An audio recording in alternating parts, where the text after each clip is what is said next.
Plusieurs kilos de carottes à couper. Krishnan Narayanan a l'habitude des grandes quantités. Ancien chef dans un hôtel 5 étoiles, il prépare le repas pour 500 personnes. Du riz à la tomate et des légumes en sauce. Le décor a changé et sa mission aussi.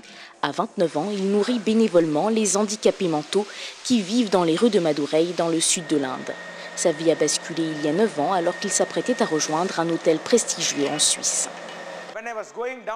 Un jour, je marchais sous un pont avec ma famille. J'ai vu un très vieil homme qui mangeait ses propres excréments, poussé par la faim. J'ai été vraiment choqué pendant une seconde. Mon sang s'est figé. Le jeune homme apporte alors de la nourriture au vieillard et décide de renoncer à ses projets pour se consacrer aux personnes en détresse. En 2003, il crée son association Akshaya Trust. Depuis, tous les jours, il va à la rencontre de Pandit, Alangari et les autres. Son objectif, distribuer le repas matin, midi et soir aux déficients mentaux, abandonnés par leur famille et souvent victimes d'abus. Après des débuts difficiles, Krishnan Narayanan est aujourd'hui soutenu par sa famille, issue de la plus haute caste indienne, celle des brahmanes. Les gens et ma famille n'ont pas accepté. Ça ne se fait pas dans nos coutumes, nos traditions, c'était difficile, mais il faut dépasser ces barrières, nous devons penser différemment. Après tout, ces pauvres gens sont des êtres humains, on ne doit pas penser aux castes, aux croyances, nous sommes tous pareils, avec de la chair et du sang.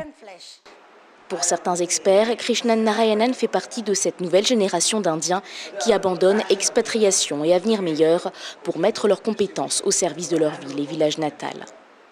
Il y a un aspect moral dans cette démarche. Ils sont avant tout attachés à leur village et ils veulent donner à leur tour. Ils veulent aider les jeunes. Ils se rendent compte de ce qu'il manque chez eux car ils ont été à l'étranger et en étant ailleurs, ils savent ce qu'il faut améliorer. Ces jeunes qui rêvent d'une Inde nouvelle ne se contentent plus d'observer. Krishnan Narayanan s'attelle maintenant à créer un foyer pour loger et soigner les malades mentaux de Madurai.